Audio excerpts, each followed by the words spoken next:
A group of friends are driving across the country. There is quiet in front, where Sid is sitting, but in the back, boys are arguing. They should have done something else, something better. This is supposed to be a perfect summer, a special one that they will never forget. But, so far, it is clearly not. Suddenly Sid starts struggling to breathe. Gasping for air, he asks his friend to stop the car, and gets out as quickly as possible to stand alone on the top of a cliff. The argument must have been about him. That night, when the whole group sits down to have a beer, we understand what is going on. Sid, Dribble, Diggs, Wolfie, and Plod are all awaiting the most memorable summer, since it might be the last one they will all spend together. 3 years ago, doctors predicted that Sid had only 3 years left. And so, the boys are struggling to come up with ideas that will make this summer superb. But beer makes them more cheerful, and gets them pumped up for the upcoming party tonight. It must be a great start. But naturally, Sid cannot handle the loud music, flashy lights, and, most importantly, a ton of beer, so, in the end, he is taken back home. The boys are blaming each other. It was clearly a bad idea, but some of them try to remain merry still. If nothing else, Sid found it in himself to drink like a man again. The next morning, Plod wakes Dribble up and asks for his help in desperation. He has done something terrible. In the next scene, when the two of them and Wolfie are out of the house, we get to know what it was. It involved taking revenge on Wolfie and putting PVA glue in his hair. While they are walking down the road, arguing about the prank, Sid is waking up. Diggs is with him in the room, but he's still sleeping. And so, Sid starts watching a video that his mother took 20 years ago for him. This video holds great meaning for him. His mother, the one who right now is smoking a cigarette alone outside, wrote a song for Sid 20 years ago, and in this video, she sings for her future son. Whenever Sid feels lonely, he can turn it on and listen to it. In the next scene, when everybody's up, this mother scolds Diggs for not taking care of Sid. He was responsible for him last night. From this point forward, there will be no drinking, and no roaming the streets after 10 p.m. Then, once Sid's parents leave, the boys take out a collection of videos that they have taken since childhood, and they swim into a pool of memories. Both are having a great time, until suddenly Sid starts feeling sick. The illness seems to stand in his way whenever he tries to have a good time.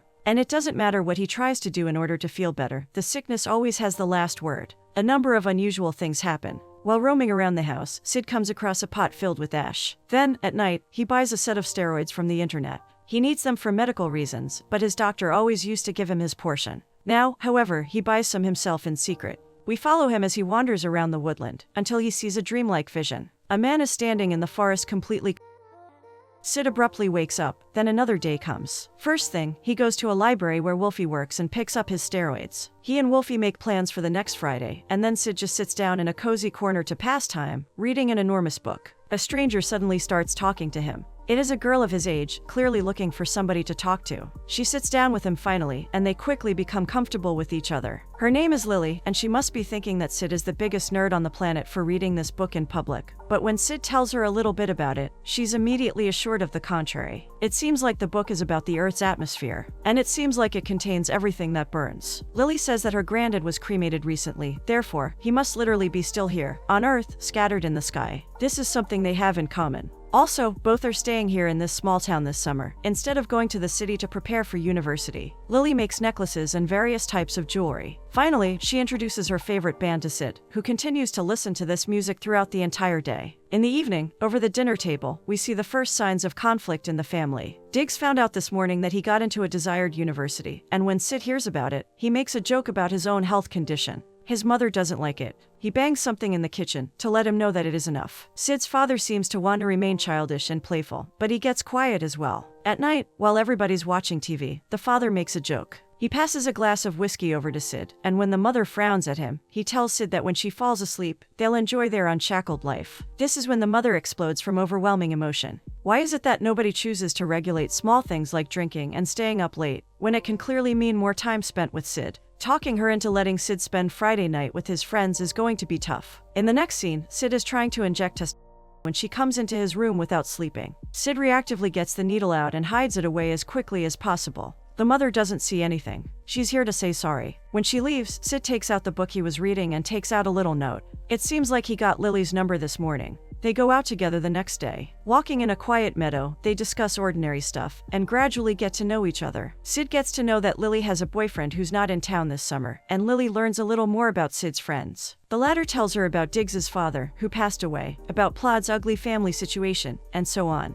Meanwhile, Diggs and Sid's mother are making Sid's bed and tidying his room when, unexpectedly, Diggs finds the testosterone flask. He quickly hides it in his pocket and tries his best to stay calm. That day, Sid asks Diggs not to stay over and decides to read through the night. But Plaid and Dribble come by. They bring 5 tickets to the band that Lily first introduced to Sid when they were in the library together. It's in 5 weeks, so Plaid jokingly says that he hopes Sid will make it till then. Sid takes it as it was intended, a light-hearted joke, but on their way back, Plaid and Dribble have a disagreement about it. Dribble thinks that jokes like this do not help at all. The situation is much more serious than he might think. But Plaid understands the scale of what's happening very well. He's just dealing with it his own way. That night, Sid finally finds what he has been looking for in the book, and the next morning, he calls all 4 of his friends to let them know. He has found a way to become immortal, and the key is in an ancient custom of the Vikings. They would burn the items that held a great meaning to them, so that the particles would scatter in the Earth's atmosphere and last forever. Now, this is his idea. There are 5 people in this group, including himself, and there are 5 things that make his life worth living: love, home, friends, family, and this town, this place that they live in.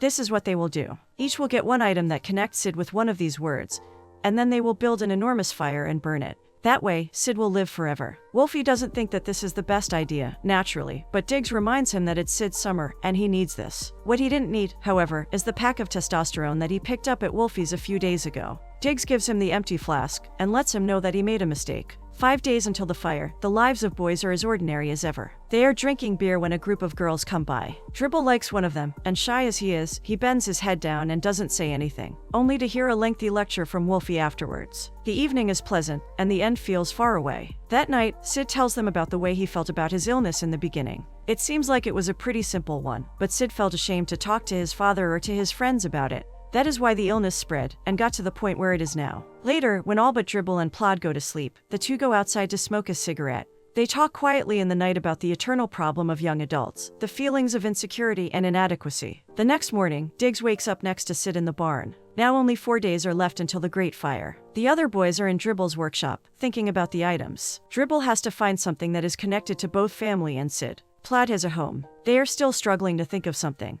Meanwhile, Diggs and Sid's mother are standing by the sink, preparing lunch. Their conversation here reveals a lot about Diggs's inner conflict. His father used to be Sid's mother's manager. He would always be away, so Diggs practically grew up fatherless. He is still mad at him, but this anger is well buried in his heart. His father, however, as Sid's mother says, taught her a great lesson. No matter what, a parent must be there for his or her child. That is why she dropped her career to be with Sid in these tough times. Sid's father, even though he is doing his best to cover it up with jokes and playfulness, is struggling a lot. He knows what he's up against, a moment after which he will never be the same. In the end, both of Sid's parents have buried in their hearts the total desperation that they feel and act optimistically. It is their last gift to their son. The next day, 3 days until the fire, Sid is nowhere to be found. He is with Lily by the lake. They are preparing to jump into the water. Lily counts to 3 and jumps, but not Sid. She calls him a mama's boy, an ultimate traitor, but her face changes abruptly when she realizes that Sid is really hurt by those words. She slowly comes to the surface, then, feeling sorry, apologizes. The truth is that she is lost. Stuck in this small town, while all her friends are off carrying out their great plans, she has no idea where to go. Suddenly, an extremely powerful urge to make her feel better comes upon Sid, and he stands up, takes a few steps back, and runs towards the lake.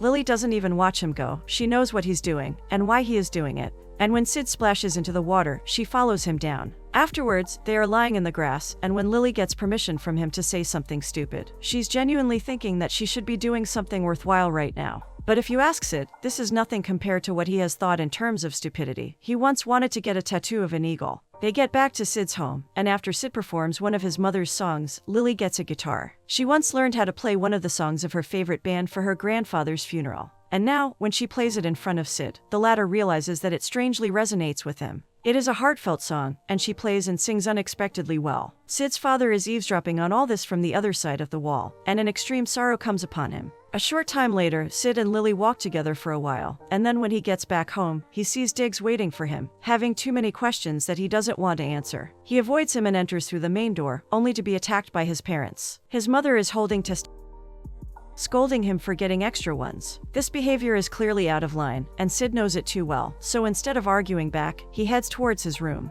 The parents start blaming each other. The father even thought that Sid was with his mother in the studio this afternoon. Finally, he gets into Sid's room, and since he hates giving lectures, he quickly says that whatever Sid did was really childish, and that he must never do it again. Then he asks the boys to get out of the house together. In the next scene, Sid is preparing to go somewhere, while Diggs pelts him with questions again. Sid's only answer is, however, that he just needs time to himself for a while. That evening, he gets a tattoo of an eagle on his leg with Lily. Doing what he once thought of as stupid makes him feel unusually alive. Then, sitting in the grass together, they make a pact to start doing something meaningful with their lives. They can look at university possibilities. For example, Sid follows along, but we see struggle on his face. He wants to be completely open with her. He wants to tell her that he has no time left to fulfill this promise, but instead, he asks her not to waste her years doing something she doesn't love. With this, he touches her necklace, getting maybe too intimate with her, so he backs away and apologizes. Later that evening, when the two of them are getting back together, Lily tells him more about her relationship with her boyfriend.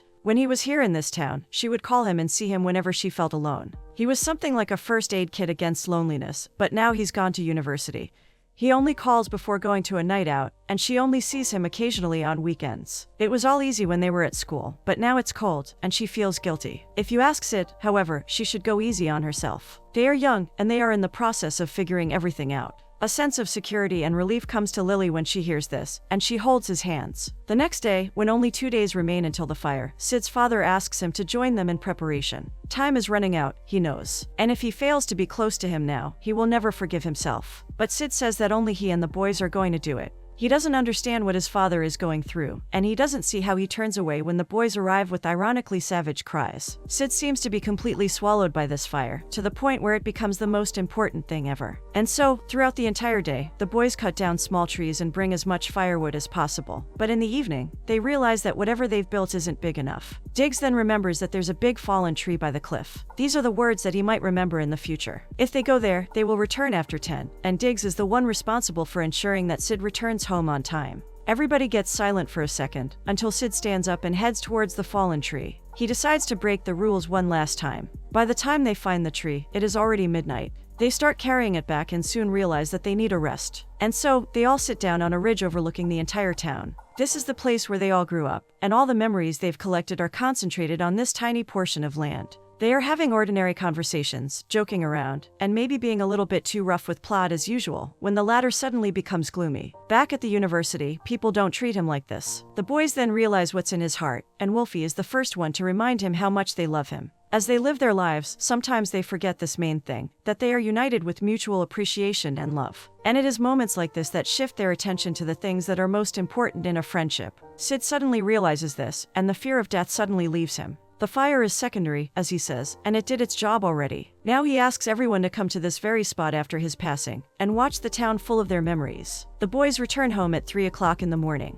Diggs is speechless and anxious when he gets into the room where Sid's father is waiting for him. Diggs is sure that he has done something terrible, and that he is going to be punished for it, but Sid's father does something completely different. He breaks down. He spends the least time with Sid, and he's his best friend too. Nobody is more responsible for Sid's condition than him. He is his father, and he should have known. He feels guilty, and he buries this feeling deep down. But finally he has reached rock bottom. With his feelings of grief and guilt, he explodes all at once. Sid doesn't know what to do. He looks out the window and sees Sid sneaking out of the house. Finally, Diggs has a chance to discover where he has been disappearing lately. We follow Sid now. He meets Lily, who's grievingly waiting for him in the middle of the road. Clearly, something bad has happened to her, and she couldn't think of anything other than calling Sid. She tells him that her boyfriend has cheated on her. But the cheating itself isn't the reason she's so upset. It's that she has wasted so much time and energy on him, all for nothing. Here, Sid tries to be sympathetic. He doesn't know exactly what to do in these situations, so he holds her hand, but Lily rejects him. Suddenly, Diggs appears in front of them, in a rage. He has no control over his words or his actions. It's the last summer that they are ever going to get. And this girl, this somebody, is stealing Sid from his friends. Sid should spend the last of his time with the people who truly care for him, not with this girl he just met. Soon, from Lily's expressions, Diggs realizes that she knows something, so to further hurt her, he spills the truth. Sid is soon going to be gone. Lily is extremely confused. She doesn't want to get into the middle of this. She turns away and leaves. Now, the two friends are left together, both infuriated at each other. But Diggs has already let his fury out. Now it's Sid's turn to go. All he wanted was to be treated like a normal person, and not a ticking bomb that would ruin everyone's lives. For once, he wanted to live like an ordinary young man. Diggs is selfish, and so are the others. They haven't been good to Sid. They are always in his eyesight, ready to kiss his feet only to avoid regret. They are thinking more about themselves, and he doesn't want to be with Diggs right now. He pushes him and runs after Lily. When he catches up to her, Lily is fully drawn in. She cannot believe what she just heard. It changes everything. All Sid wants is to change this situation somehow, and he doesn't know how. And perhaps, as a last resort, he tells her that he likes her. But it's pointless now, and besides, he doesn't even know her. On his way back, Diggs is picked up by Sid's father. Throughout the entire night, they looked for him, but to no avail. Eventually, in the morning, they see an ambulance and immediately think of the worst. They rush out of the car, sure that everything is over, only to realize that it isn't Sid injured, it's Plod. They were probably looking for Sid as well. In the next scene, the latter is knocking on the door. He hears a rumble from the car engine and turns around. The news hits him hard. He sleeps a little and then spends the entire day alone, looking at the firewood. Today is the day they were supposed to light the fire. Plod said that it would be okay if they did it without him. He is in the hospital and feeling fine. But either they are going to do it together, or they aren't going to do it at all. And so, the day passes quietly and gloomily until, in the evening, Sid's mother turns his humor around. She lets all her love out of her heart, telling her child that she would give everything to be able to change all of this. Sacrifice herself, because that's what love is. That night, Sid sees Lily for the first time after the incident. For some reason, both realize that it's going to be the last time they see each other like this. Both realize that they should have acted differently the other night, but that is all in the past now. The future, however, seems quite bright for Lily. She got a new job, all for Sid. And she wants him to know this. For some reason, Sid becomes extremely emotional after this. Lily will have to go. She will come back, but by that time, Sid might not be here. So this is farewell. All he can do now is embrace her tightly. He gets back home, holding her necklace, and tries to sleep. Naturally, he won't be able to do so. And her mother knows this too well, so the entire family goes fishing. There, sitting with his father in the silence of the night by the lake, he has an extremely calming conversation with him. First, Dad starts talking about his friends. He must really be thinking highly of them. Sid feels like he's welcome to say anything that's floating in his mind, and he does so. His biggest fear is that he'll be remembered for Plod's accident, and he couldn't be more wrong. His father tells him about his granddad, to alleviate the pain that this fear brings to his son. The only thing he remembers about his grandfather right now is the way he used to sleep on the couch. And this is because that was the most unplanned and natural activity. And so, Sid is wrong for thinking that he's going to be remembered by Plod's accident. And he's even more wrong for thinking he'll be remembered by the fire. In the next scene, it is the same night, and Sid's mother is sound asleep.